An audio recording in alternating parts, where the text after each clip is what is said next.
তুই আমার কথা শুনিস নাই। কেন শুনিস নাই?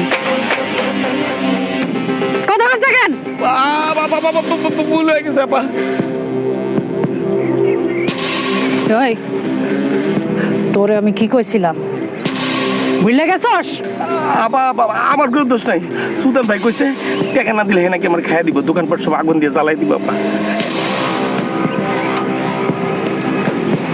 সুলতান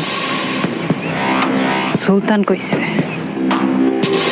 আর আমি কি ধনচা? আমি এলাকার রুলিং চেয়ারম্যান। বেরি মানুষ দেখে ভাবছস কিছু করতে পারবো না? কেন শুনি আয় বাবা আমার ভুল হয়ে গেছে আপা, এই ভুল আর জীবনে কোনোদিন হইব না।